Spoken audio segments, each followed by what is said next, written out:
Assalamualaikum warahmatullahi wabarakatuh. Kali ini penulis ingin bahas oli ya, oli yang paling baik price performanya.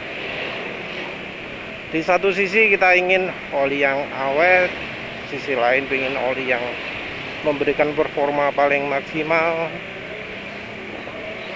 Selain itu ingin oli yang punya sifat khusus ya, misalnya tahan panas, tahan suhu dingin, tahan apa mana. Kalau di negara kita sih yang tahan dipakai jarak jauh, tahan dipakai macet-macetan gitu ya. Sini penulis nggak bahas soal oli balap. Ya orang kalau balap kondisinya ya macem-macem. Ada yang pakainya malam hari terus karena balap liar misalnya. Ada yang kondisinya di pegunungan karena lintasannya di daerah yang dingin. Tapi biasanya sih kalau oli balap itu butuhnya yang encer ya, terutama karena ya lintasan balap itu kayaknya adanya di daerah dingin kebanyakan. Kalau yang kayak sirkuit Bung Tomo itu mungkin bukan termasuk ya. Nah, kita ngomong dari sisi orang yang kerja harian, orang yang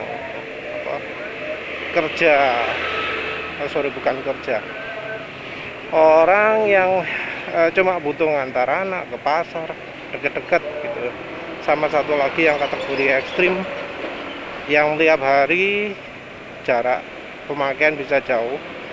Ada yang butuhnya kencang, ada yang butuhnya pelan. Jadi tetap semua kita harus bedakan ya. Mungkin ada oli yang ya dipakai semua kondisi itu bagus, tapi oli terbaik itu adalah oli yang paling cocok untuk pemakaian orangnya. Jadi nggak selalu yang terbaik untuk orang satu itu cocok untuk orang lain. Nah ini penulis bicara soal harga ya. Dan ya seperti penulis sering bilang soal full sintetik, soal API, soal JASU itu abaikan lah, abaikan. Apalagi kalau motornya motor matic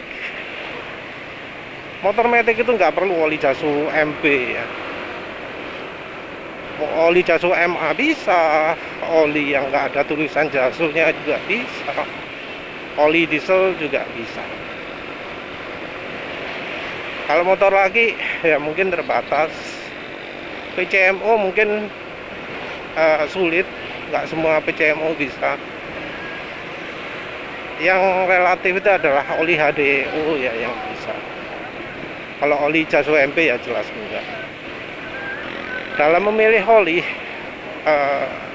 penting untuk mengetahui yang dicari itu apa sih. Pengen oli yang awet, dipakai lama, mesin halus, nggak cepat rusak, atau pingin cari yang suaranya itu betul-betul senyap, atau cari oli yang nggak bikin mesinnya panas, atau oli yang bisa kencang ya. Kencang juga harus dibedakan, kencang siang hari atau kencang malam hari. Yang pertama tentu ya kita harus milih kekentalan ya. Kalau soal oli itu pertama kekentalannya dulu. Oli sekental apa sih yang cocok? Kalau oli di daerah kayak penulis gini, termasuk dekat pantai, 30 km dari pantai mungkin 20, termasuk dekat lah. Di daerah yang panas kayak gini, cukup panas lah, nggak sepanas Pontianak. Suhu mencapai bisa 38, 40 gitu ya kalau di dashboard mobil. Ada yang bilang 50 gitu segala kalau pas mobil parkir. Sementara itu kalau malam, kalau lihat suhunya HP 29 derajat di dalam rumah. Dalam rumah 29 derajat. Bayangkan sendiri itu. Acuan kekentalan itu, kalau misalnya daerahnya panas kayak gini, kekentalan yang cocok itu ya belakangnya 50. Atau kalau ada oli single grade, ya oli single grade SI40. Kita harus bedakan pemakaian jarak pendek dengan jarak panjang, antara macet dengan ngebut, dengan kalem-kalem jalan RPM menengah ya. Beda semuanya. Yang jelas kalau kalem-kalem jarak pendek menggunakan oli 20W50 itu bakal terasa kental sekali. Tapi kalau sudah pas ngebut, kebanyakan oli 20W50, 15W50, 10W50 itu lebih encer dari yang oli single grade SI40. Kita ngomong mayoritas ya, kita ngomong umumnya ya, generalisasinya. Kenapa kok gitu? Karena oli 20W50 walau lebih kental ya, kalau kita lihat angka belakangnya 50 artinya ya olinya punya grade ketika suhu 100 derajat itu di kisaran antara 16,5 sampai 19,5 kalau nggak salah, lupa penulis. Tapi angka CST KV100 nya termasuk di kisaran kental, angka yang besar. Itu dalam kondisi statis ya. Sementara oli itu bisa makin encer ketika sedang dipakai. Jadi nggak cuma suhu saja yang mempengaruhi kental dan encer, tapi dari sisi ketika dipakai, ketika olinya itu kena RPM tinggi, kena macet-macetan gitu ya, olinya digencet-gencet, itu akan merubah kekentalan oli juga. Oli yang multigrade itu akan cenderung lebih cepat encer, apalagi kalau bahannya tidak menggunakan bahan PAO ya. Dan kebanyakan oli sekarang bahannya bukan PAO. Oli dengan viscosity index tinggi itu lebih mudah encer karena ada namanya aditif penambah viscosity index. Jadi salah satu ciri oli multigrade itu adalah punya kandungan viscosity index improver. Oli bisa menjadi multigrade itu karena adanya aditif viscosity index improver.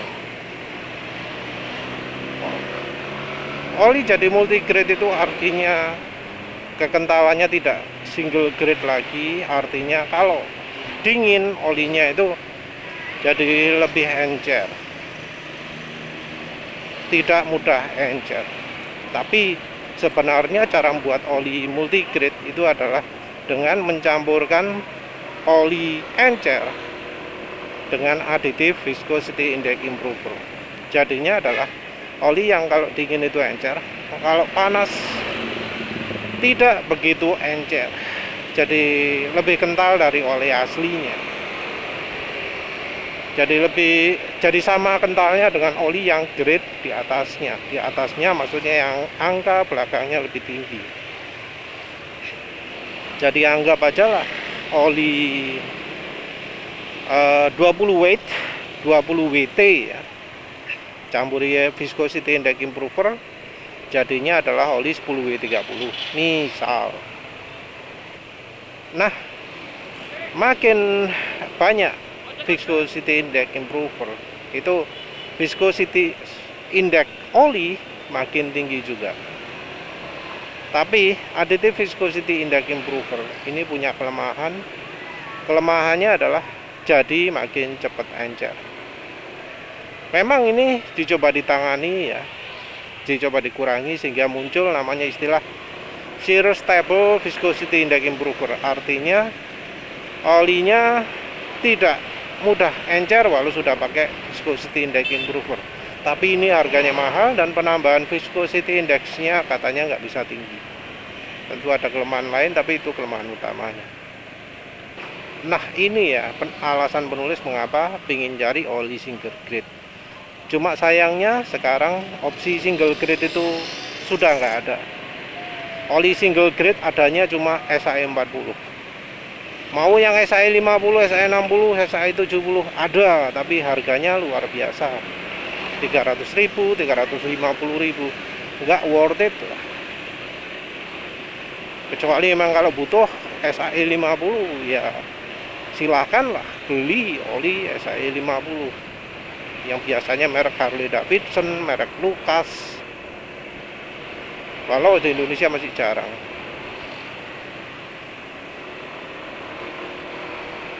Kalau mau benar-benar sip pakai oli single grade ya.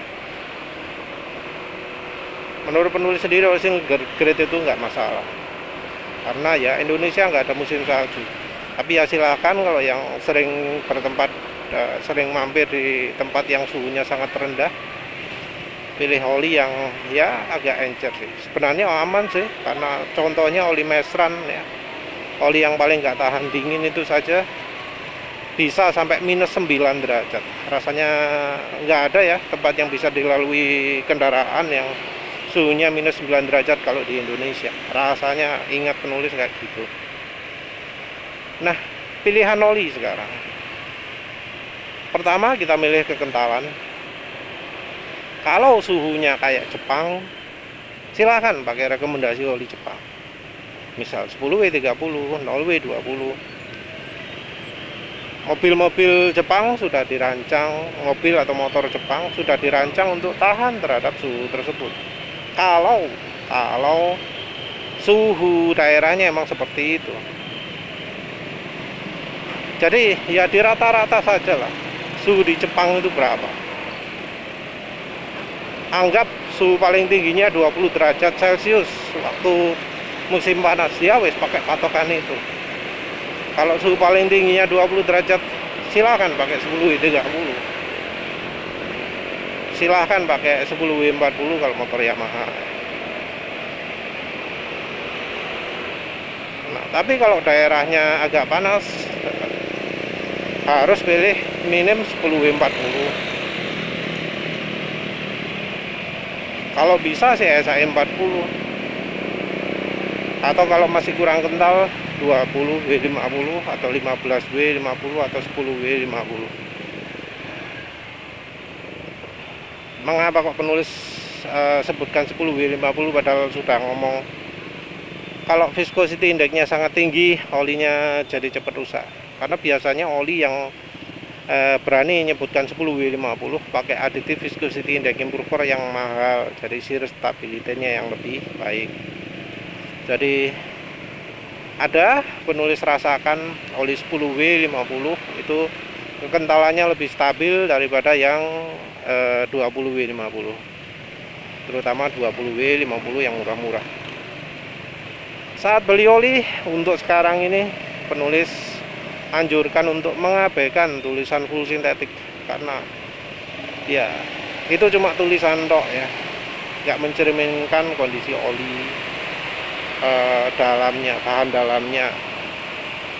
Full sintetik nggak berarti bahannya pakai grup 4, enggak. Tapi sama aja dengan yang lain pakai grup 2.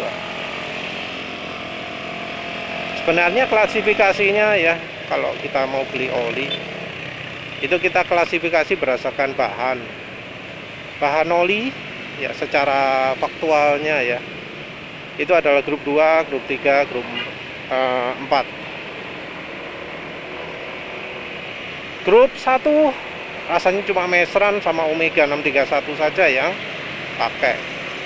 Yang lainnya mungkin cuma jadi campuran sedikit. Mayoritas oli itu grup 2. Grup 2 itu mulai harganya dari ya 30.000 sampai ke 300.000, 400.000. Grup 2 sendiri bisa dibedakan lagi, yaitu grup 2 daur ulang dan grup 2 yang virgin oil. mungkin bisa kita temukan oli yang mengklaim bahwa selalu pakai virgin oil. Contohnya adalah ADNOC. Penulis pernah lihat slogannya always virgin oil. Ada beda ya kualitas, terutama untuk oli hasil daur ulang. Kualitasnya macam-macam, ada kualitas A, ada kualitas Z. Sayangnya kita sebagai konsumen nggak bisa bedakan antara yang grup 2 daur ulang dengan grup 2 virgin oil saja, kita nggak bisa bedakan.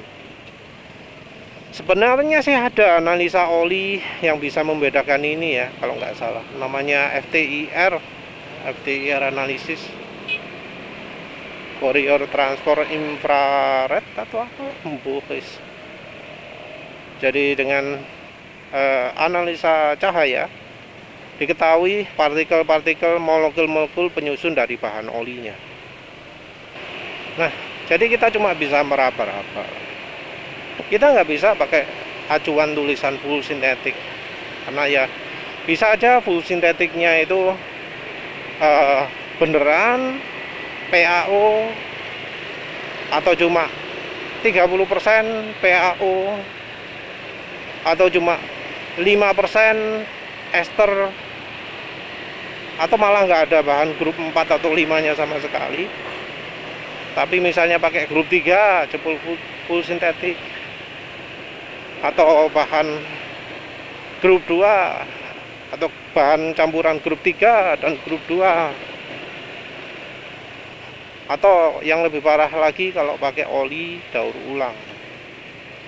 Daur ulang bukan yang KW1 tapi KW3 misalnya. Nah, kita ya harus memisahkan oli itu dari bahannya ini. Karena apa? Bahan itu sangat mempengaruhi umur oli. Kalau soal halus itu dari aditifnya. Tapi bahan oli yang terutama membuat apakah oli tersebut bisa halusnya awet. Oli dengan bahan luar biasa ya bisa aja suara mesinnya kasar. Nah, tapi oli dengan bahan dasar yang kurang baik, halusnya bakal cuma sebentar, nggak bisa awet. Karena sifat oli itu macam-macam ya. Ya, kita juga untuk menimbang, merasakan, menilai itu juga ya harus macam-macam juga. Selama uji oli ini, misal ada oli ya yang bahan olinya cepat rusak, itu biasanya kalau diuji pemanasan cepat hitam juga. Ya walau nggak bisa disebut bahwa yang cepat sekali hitam itu jelek, tapi sudah cukup indikasi lah membedakan. Kalau misalnya bedanya jomplang sekali, yang ini cepat sekali hitam, yang ini masih belum hitam, nah itu oli yang cepat sekali hitam pasti umurnya sangat pendek. Seringnya seperti itu. Nah, biasanya oli-oli yang umurnya pendek itu adalah oli yang bening. Oleh karena itu penulis ambil kesimpulan, kalau ada oli warnanya bening, itu biasanya bahan daur ulang. Ya tentu nggak semua ya, karena oli pakai bahan grup 3 pun bening ya. Tapi selama ini penulis beli oli yang ada paunya, nggak pernah bening ya. Jadi kalau oli pau, oli PAO, oli ester, itu warnanya biasanya malah keruh ya, agak coklat gitu, nggak sampai bening. Penulis cuma merasakan oli bening-bening itu di oli-oli yang cepat sekali habis. Jadi penulis ambil kesimpulan. Tapi nanti penulis juga bakal cobalah oli Shell Ultra, lihat warnanya olinya kayak gimana. Mestinya sih bening juga. Nanti dilihat termasuk putih atau enggak. Nanti dibandingkan dengan ya apa ya? Sayangnya sudah enggak punya ya oli bening ya. Karena oli beningnya penulis pakai untuk uji seal, uji kompatibilitas sealnya bakal ngembang atau ngisut ya, ditaruh di atas atap, jadinya panas, karena kena panas warnanya jadi coklat gelap, walau itu oli aslinya bening. Jadi ada oli Sinoxo, ada oli Eneos molybdenum, oli pemaneh, oli yang asalnya bening jadi coklat, kecuali yang bahannya glikol ya, yang minyak rem itu masih tetap bening. Jadi rekomendasi penulis ya, kalau oli bahannya bening itu mungkin bahan yang buruk. Nah, berapa sih kira-kira harganya oli yang bening gitu? Ingat juga bahwa katanya 70% dari harga oli itu di aditif. Tapi kita juga bisa bandingkan dengan pabrik oli yang cukup ternama lah namanya. Misalnya buatan Bariatra Dinggo. Bariatra Dinggo itu yang produksi oli Top One, oli Extend, oli apa mana? Lupa satu lagi, tapi dia punya merek sendiri namanya Win. Oli Win 20 W50, oli Win S40 itu dijual kurang dari Rp40.000. Menurut penulis, Win itu merupakan perwakilan oli daur ulang, bahan daur ulang. Ada juga merek Evalup, walau Evalup sendiri nggak penulis rekomendasi. Evalup menurut penulis termasuk KW2 atau KW3 nya oli daur ulang. Sementara oli Win 20W50 PCMO termasuk KW1. Terus oli Eni juga ada juga, harganya kurang dari 40.000. Eni itu setara Win lah, di atasnya Evalup. Jadi kalau kita pakai acuan ini, harganya oli daur ulang yang kualitasnya cukup bagus itu 40.000. Oli yang warnanya bening, oli yang umurnya pendek, yang lebih dari itu overprice ya. Karena ada oli bening tapi harganya sampai 100.000 ada, 120.000 ada. Jadi perhatikan ya, kalau oli bening itu hati-hati. Karena oli bening biasanya oli bekas. Apalagi ketika kalau dipakai di motor umurnya pendek. Lebih pendek dari oli grup 1 meseran. Nah, itu jelas biasanya beda sampai lebih dari 2 kali ya. Misal kalau oli meseran bisa 3.000, bisa 5.000, bisa 2.000 halus terus. Nah, kalau pakai oli daur ulang bisa aja 300 km, 500 km sampai 1.000 km. Tentu yang bagus ya lumayan lah. Misalnya meserannya bisa 3.000, yang oli daur ulangnya bisa 2.000. Lumayan lah. Terus yang level berikutnya adalah oli grup 2 yang virgin ya, yang fresh. Bukan dari bahan daur ulang. Kalau yang ini susah cari contohnya di Indonesia. Penulis cuma bisa pakai oli yang impor. Jadi oli total impor, oli Bardal impor, oli Motul impor ya. Bukan buatannya Federal, bukan buatannya apa? Pacific Lubritama, bukan buatannya Karya Tama Putra Mandiri atau siapalah itu ya. Bukan yang itu. Jadi yang impor ya, yang buatan Singapura, buatan Malaysia, buatan Thailand, buatan Vietnam.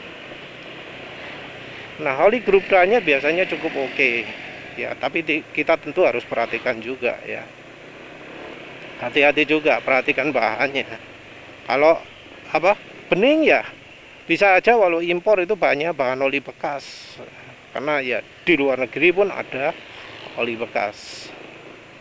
Oli bekas ya tentu kualitasnya biasanya ya enggak di atasnya oli virgin, tapi ya enggak tentu juga kan, karena yang namanya oli grup 2 pun ada kelas 1, kelas 2, kelas 3 nya. Tapi biasanya secara general oli virgin itu lebih baik dari oli daur ulang. Terus yang berikutnya adalah oli grup 3. Nah, kali oli grup 3 ini biasanya ada tulisannya hydrocrack di botolnya. Kadang nggak gitu, kalau kadang juga enggak. Nah, oli yang bahan olinya lebih mahal, yang harganya botolnya sebotol lebih mahal, kadang itu adalah hydrocrack. Nah, hydrocrack contohnya ya oli Shell Ultra ya. Kalau Castrol Edge. Kalau apa jenenge? Merek liya apa mana?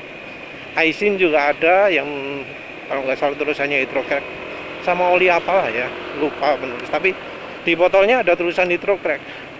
Nah, kalau yang hydrocrack ini harganya 100 ribuan.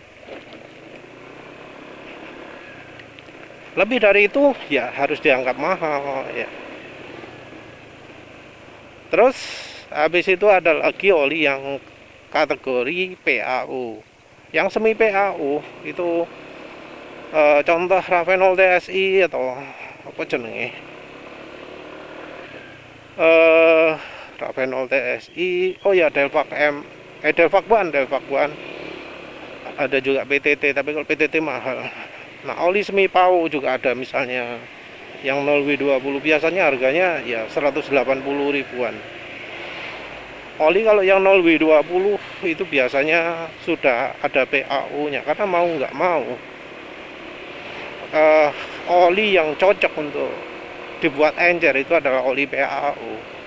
Oli apa namanya, oli grup 2 itu nggak begitu pantas, grup 3 pantas, tapi kayaknya harganya mungkin sudah mepet ya, mepet grup 4. Jadi kayaknya pabrikan kalau untuk 0W20 lebih berani ke PAU nya. Nah, yang 100% PAU contohnya ya Ravenol, VST atau DXG, terus Redline yang botol hitam itu ya antara 270 sampai 300 gitu ya. Lebih dari itu ya harus dianggap mahal. Karena ada oli yang hydrotreat harganya 300-400 ribu, kayak mereknya Ipo nih, model 7100. Ada oli yang gak ono tulisannya hydrocrack, jadi kemungkinannya hydrotreat, itu harganya 270 ribu atau lebih itu ya. Jadi acuannya itu wes, kalau mau milih oli ya perhatikan dari terutama bahannya, warnanya, umur masa pakainya. Percuma beli oli mahal-mahal tapi masa pakainya pendek. Percuma juga beli oli harga murah tapi masa pakainya ya sangat pendek, jauh lebih pendek dari yang agak mahal sedikit. Bisa jadi nambah 10.000, nambah dalam persen aja, nambah 25%, nambah 50%, tapi masa pakai sampai 4-5 kali lipat. Kan yang mending yang 5 kali lipat itu lebih ekonomis.